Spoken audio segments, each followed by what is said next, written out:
ክርስቲያን ደልዳላ ነው። ሳይመረምር አይጮህም፣ ሳይመረምር አያጨበጭብም፣ ሳይመረምር አይከተልም፣ በከንቱ ነገር አያወራም፣ እቅዱንም አይለፈልፍም። በየቦታው ወሬኛ መሆን አይገባንም። እስቲ ዝም በሉ። መድኃኔዓለም እኮ ዝም ብሎ እኮ ነው ሰይጣንን ያጠፋው። ዝም ብሎ አጠፋው። ዝም ሰንበትን ሽረሃል፣ ዝም ሕግ ሽረሃል፣ ዝም በደል ፈጽመሃል፣ ዝም እርኩስ ምራቅ ሲተፉበት፣ ዝም ሲገረፍ፣ ዝም ሲጎትቱት፣ ዝም ሲቸነክሩት፣ ዝም ሲወጉት፣ ዝም አለና በሥራ ተናገረ። እስቲ ዝም ብላችሁ ስሩ። በሞት ዝም ብላችሁ ንግዱንም ስሩ፣ ትምህርቱንም ስሩ፣ ሕግም ተማሩ፣ እወቁ። ለቤተ ክርስቲያን ሰርታችሁ ስራችሁ ይታይ።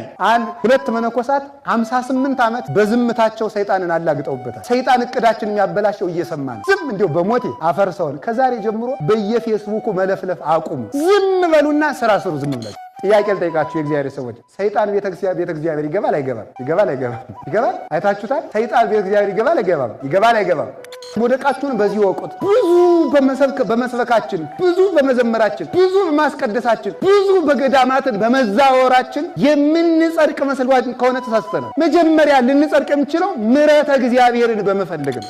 ዝርክርክ ክርስቲያን ወደ ቤተ እግዚአብሔር ለእግዚአብሔር ንጹሕ መስዋዕት አይደለም ማለት በውስጡ ሸቀጥ የበዛበት ነገር አርግዞ የሚገባ ዝሙቱን ደብቆ የሚገባ ሌብነቱን በምጽዋት ሸፍኖ የሚገባ 50 ሺህ ብር ሰርቆ 10 ለእግዚአብሔር 40 እሱ የሚበላ ማለት እንዲህ የሚያደርግ ሌብነቱን በምጽዋት የሸፈነ እንዲህ አለ ዱባ የሆነ ዝሙቱን በካባ የደበቀ እንደዚህ ያለ ሰው ለእግዚአብሔር አይገባውም ማለት ነው።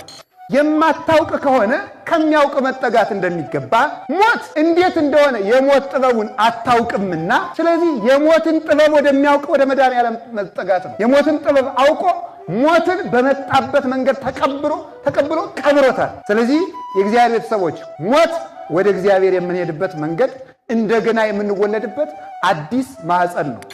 አንድ ነገር ልንገራችሁ፣ ምሕረት አለመፈለግ ምሕረት የማያደርጉትን ያመጣል። እኛ ከእግዚአብሔር የኢትዮጵያ እና የቤተ ክርስቲያናችን መፍትሄ ያለው እጃችን ላይ ነው። ድሮ ሰውን በላው የሚባለው የሰው ገንዘብ ሲበላ ነው። ደግሞ ዛሬ የሰው ደም የሚጠጡ መጥተዋል። ሰው አርደው የሚበሉ መጥተዋል። ይህ የመጣው እኛ ምሕረት የለሾች ስለሆነ ነው። ምሕረት የለሽ ሕዝብ ምሕረት የሌላቸውን ዳኞች ያመጣል። ምሕረት የለሽ ሕዝብ፣ ምሕረት የማይፈልግ የማይተዛዘን ጨካኝ ሕዝብ ጨካኝ ዳኛ፣ ጨካኝ አረመኔ ይጥልበታል። ክርስቲያን ተብለው የክርስትና ሕይወት የሌላቸው ክርስቲያኖች የግሪክ አማልክትን ይመስላሉ ይላል ዮሐንስ አፈወርቅ። የግሪክ አማልክት እንዲሁ ተሽቆጥቁጠው ወርቅ ለብሰው ዕጣን እየታጠኑ የፀሐይ አምላክ የጨረቃ አምላክ እየተባሉ ግልጥ ሲደረጉ ግን ድንጋይ ናቸው።